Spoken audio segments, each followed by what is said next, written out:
What's going on, everybody? Welcome to another video. Today I'm going to be going through all of the Sword and Shield sets and giving my honest review of each of them. Bagel me. Bagel. Bagel. Sword and Shield actually had a lot of different sets, and I didn't realize that until I was putting this tier list together. Let's just go through them and see which ones I like the best and which ones I don't. Should we begin? It's going to be based on zero sellability of any of these cards. It's basically just my opinion of which cards I like. So, you take it or leave it. Cool. I'm also going to say, anybody who is going to Card Party, have fun. I was originally going to go, and then something came up, couldn't go. So, if you guys are there, say what's up to everybody. Have fun. All right, let's turn you guys around and get into this tier list. Yeah, let's do it. All right, let's get into the first one, which is Sword and Shield base set. The only Sword and Shield base I ever opened was inside of collection boxes, so I didn't really pull too much. But it has such classic cards as the Rainbow Lapras, the Rainbow Snorlax, and don't forget the gold Zacian and Zamazenta. Overall, it's not a terrible set. I mean, for like the introduction of Sword and Shield, I think it's pretty cool. I mean, like, I do love those legendaries, and like, you can't really go wrong with Snorlax and the Lapras, like the VMAX versions, especially the Snorlax. It has all like the like landscape on his stomach that I thought was really cool. So we'll put Sword and Shield space in the 2 Bagel Club. A rough start, it's okay. All right, next up we got everyone's favorite set, Rebel Clash. The fact that these booster boxes are going for like $250 right now is kind of crazy to me, but whatever. For me, in my opinion, Rebel Clash's only redeeming quality is that it has the Dragapult Rainbow. Everything else in that set, there's like a good Boss's Orders card, and I guess it's like the gold cards, like the shiny gold cards are pretty cool, but like it's Berserker and Frostmoth, like I don't care about that. I'm gonna put Rebel Clash in the 1 Bagel Club. This might be the only 1 Bagel Club member that we have, because I don't know. Everybody has their opinions on different sets, but like I said, the only card I like out of the set was the Dragapult Rainbow, and I just bought a single of it, and that was about it. Cool beans. All right, next set. We've got Darkness Ablaze. I think everybody kind of knows about Darkness Ablaze, but I'll go through some of the cards anyway. Awesome! Darkness Ablaze actually has like a decent amount of cards that I actually like. You got the Caesar Rainbow Rare. You got the Butterfree Rainbow Rare. And you got the Salamence Rainbow Rare, which Salamence is a pretty dope card. Like, it looks pretty cool. And of course, you got the Charizard VMAX. Why the Rainbow Charizard VMAX isn't in the set is beyond me. That would have made it a lot better. But I feel like it's not good enough. I opened up a little bit of Darkness Ablaze. Like, I think I bought a couple booster boxes of it and opened it. But like, those early Sword and Shield sets, their pull rates are just abysmal. So like, I think my brother opened up a couple packs and pulled the Rainbow Salamence, and yeah, I was not happy. Darkness Ablaze, you're gonna get B tier. And I didn't even pull the Charizard VMAX out of booster boxes that I opened. I actually randomly bought like 5 packs at Target and pulled the Charizard VMAX. So I was like, all right, done with this set. Never open it again. Yeah, what he said. Next, we have the set that actually got me into collecting Pokemon cards again. For some reason, I thought I was gonna pull the Charizard and sell it for $300, whatever. My disillusioned self opened up, God, probably close to 30 ETBs of this set, because that's all you could really find was like ETBs and little like 4-pack collection boxes, and I bought a bunch of those too. Never pulled the Charizard, the Rainbow Charizard. My brother did out of his second ETB, because we just went and bought ETBs. And there's really only like the Rainbow Gardevoir is cool. The Dreadnought card is pretty cool if you're a Dreadnought fan. But like, for some reason, I just don't feel like the 2 Charizard cards make this set good. So I'm gonna have it be friends with Rebel Clash down here in the 1 Bagel Club. You're right about that. All right, next up we got Vivid Voltage. Now, this was like the Pikachu set. Everyone wanted that Rainbow Pikachu. But I think it actually has some cool cards, like the Amazing Rares, I think started in this set. So you got that Celebi Amazing Rare and the Zacian Amazing Rare. Like, I always thought the Amazing Rare cards were pretty cool. but they just didn't really carry much value. I always thought they were awesome, so I liked Vivid Voltage. I never pulled the Rainbow Pikachu. My brother really liked Vivid Voltage too. He liked opening it, and never pulled the Rainbow Pikachu either.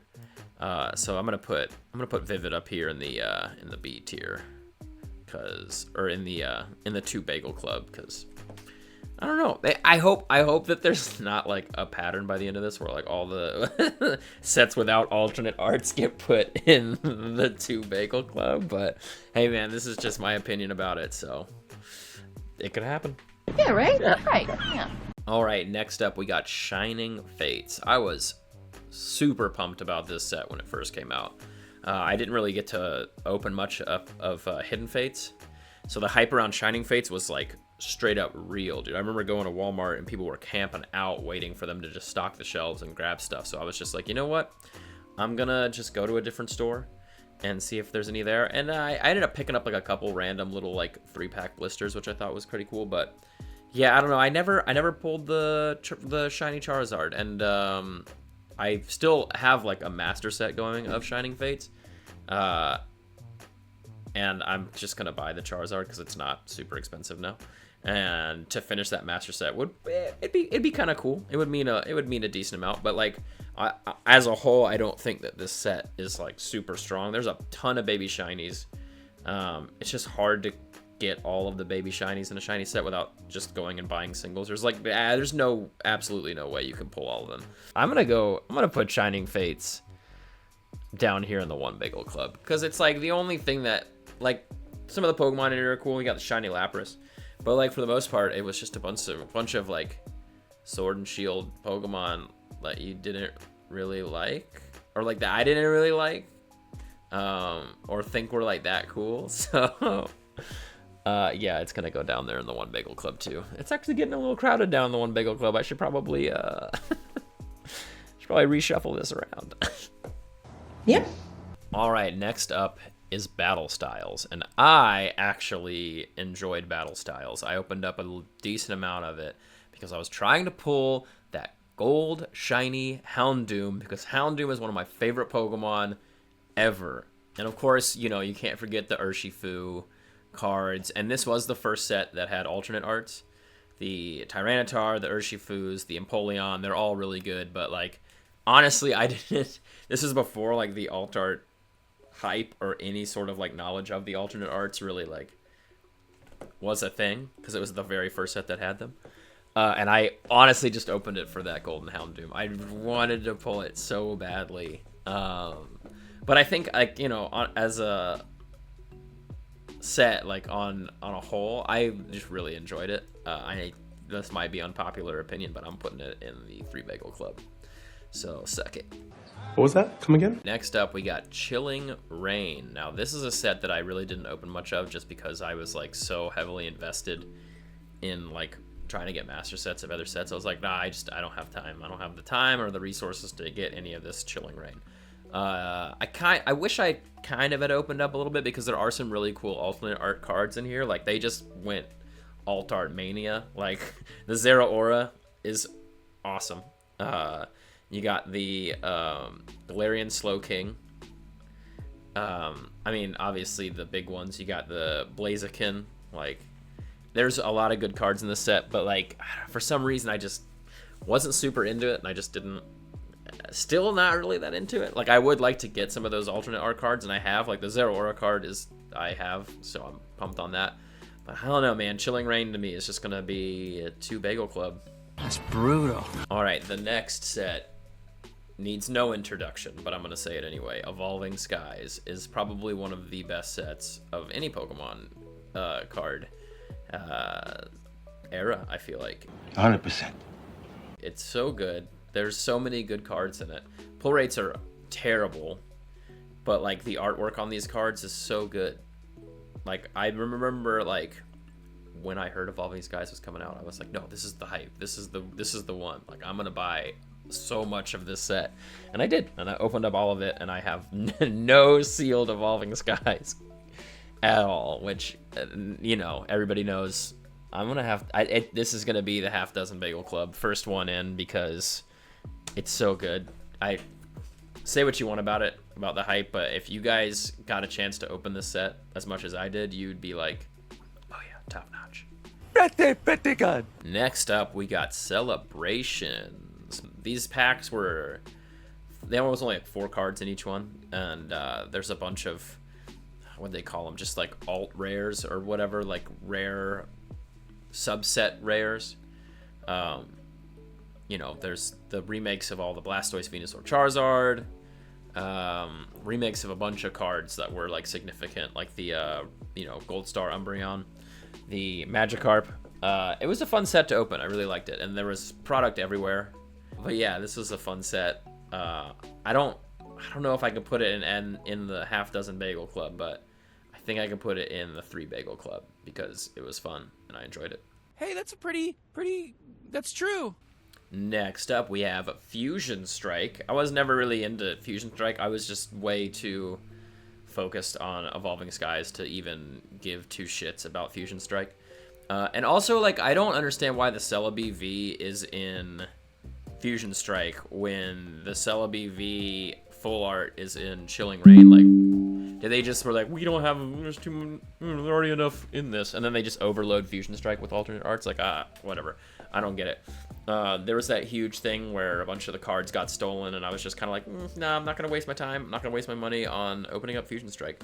And I bought a copy of the Celebi V, and I wanted to get I might still buy a copy of the Mew, because that Mew alternate art is pretty freaking sweet. But I don't know, in my opinion, from my enjoyment level of this set, it's not going to be in the high thing. Oh, it does have the Espeon VMAX though. That card is sick, and the Gengar. So I don't know. I'm gonna go 2 bagel club for our little buddy Fusion Strike. Well, you know, you can't all be winners. All right, next up we got Brilliant Stars. Brilliant Stars is super dope. I mean, like, the trainer gallery alone, like, first set with the trainer gallery. I mean, the trainer gallery's sick. Like, it's stacked. You got the Umbreon, you got all the evolutions, you got Sylveon, you had all those the Eevee card, Jolteon, Flareon, Vaporeon. You had the Mimikyu cards. Like, the trainer gallery in this set is absolutely stacked. And not to mention, like, the actual set has the alternate art Charizard, the alternate art Arceus. Like, Brilliant Stars was super sick. A great way for them to kick off this, like, new thing with the trainer gallery thing that they were doing, or that they kind of, I guess, brought back from Cosmic Eclipse. I don't know. I opened up a decent amount of Brilliant Stars. I have a couple of booster boxes still. Might open one up on the channel. I have opened up one before, but if these boxes stare at me enough, I'll open them. So I'm going to put Brilliant Stars up here with Evolving Skies in the half dozen bagel club, because, yeah, I think it's awesome. It's too good. All right, next we're getting into Astral Radiance, and I like Astral Radiance for a different reason than most people probably do. I could care less about the alternate arts in this set, really, like the Machamp, whatever. I don't care. It's a cool card, don't get me wrong, but it's just not what I wanted to have. I like Astral Radiance because I played Legends Arceus, and I thought that game was freaking sweet. And my main chases for this set were the 3 rainbow starters, the Hisuian Typhlosion, Hisuian Samurott, and the Hisuian Decidueye. Like, that's all I wanted was those 3 cards. And why those didn't get alternate arts, in my opinion, is absolutely ridiculous. Like, come on, dude. Like, that, if any cards needed alternate arts, it was those 3. Like, it wouldn't have been that much to put those in. Also, the trainer gallery in this set is super crazy as well. I mean, you got the Starmie, you got the Garchomp. Like, dude, this trainer gallery is super stacked as well. And just because I am such a huge fan of, like, the fact that they made this whole set basically around one of my favorite Pokemon games that I've ever played, I'm putting this in the half dozen bagel club. Tell me what you want in the comments. I don't care. Astral Radiance is good. Oh, you one of those? Next set, we got Pokemon Go. Woo!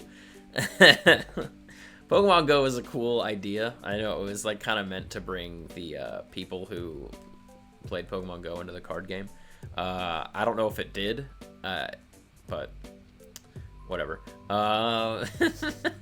There's one Mewtwo card that's kind of cool. My favorite cards out of this set are the Radiant, Charizard, Venusaur, Blastoise. I think those are pretty cool.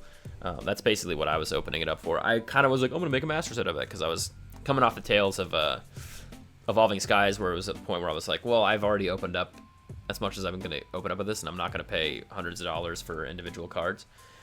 So I opened up a little bit of Pokemon Go, and it was fun, but it wasn't super great. So I'm gonna put Pokemon Go down in the One Bagel Club. That's terrible. All right, next we're gonna get into Lost Origin. Now, of all the Trainer Gallery sets, this one's probably like my least favorite. It's still a good set in my opinion, but like, I don't know. It's just there's a lot of hype around the Giratina. Obviously, the Giratina V is sweet. I pulled it out of. I opened up 2 booster boxes when it first came out. Pulled the Giratina out of it, graded it, came back a 9. I ended up selling it. Wish I had held on to it, but what are you gonna do? It happens. Trainer Gallery, you got Pikachus, you got a Gengar card in there. I mean, it's solid Trainer Gallery, not as good as the other ones. So I think Lost Origin's gonna go into the 3 Bagel Club, but that's just my opinion. You guys let me know what you think. Did he just say what I thought he said? All right, next up is Silver Tempest. Now, I like Silver Tempest, but I don't like it as much as Brilliant Stars and Astral Radiance. Like, the Trainer Gallery is pretty good. The Rayquaza VMAX is so good. Like, I've said this before, I like the artwork of the Rayquaza VMAX more than I like the artwork of the Rayquaza VMAX from Evolving Skies. Like, I'm not a huge fan of the Rayquaza artwork in Evolving Skies. That being said, it is still a cool card, and I enjoy the fact that I have it. But yeah, the one in Silver Tempest Trainer Gallery is just so much better. And the Lugia, like, the Lugia is cool. I just think, I just really wish Ho-Oh had like the same treatment. Like, if there was like a Lugia Ho-Oh kind of theme of like them, I don't know, it just would have been cool. There's a full art Ho-Oh V in the set too. Like, why it didn't get an alt art is beyond me. So whatever. Silver Tempest, you're gonna go down here in the 3 Bagel Club. So Not that. all right, finally we're at the end of this video. I know I've been talking a lot, but there's a lot to talk about these sets. There's a lot going on in all of them, and I felt like I should give an honest review of each of them. But finally, we are at the end with Crown Zenith, and there's not... I mean, I could say so much about Crown Zenith. It's such a good set. There's so many good cards. The Legendary Beasts, like, from Gen 2, got some really cool treatments. You got the Mewtwo V-Star. You got all the gold cards. Like, I can't say enough about Crown Zenith. It's just... it's really good. It's so good. I really got to open up a decent amount of this, to try and put together a master set. So I'm pretty happy about it because now I feel like these are getting harder to find. Hopefully I can get, around what the equivalence of like a booster box would be of Crown Zenith and open it up on the channel. But yeah, I don't know. Until then, Crown Zenith is going to take a little bit of a back seat. But yeah, I think I feel pretty confident in putting this one up into the half dozen Bagel Club just because Crown Zenith is super dope. Like, it's so good. And the crowd goes crazy. But yeah, anyway, that's my tier list. If you guys agree, let me know in the comments. If you disagree, let me know in the comments. What is your all's opinion about these sets? Which ones do you like the best? I just felt like talking about Pokemon cards. So if you like listening, let me know. Like, comment, subscribe, and I'll catch you guys on the next one.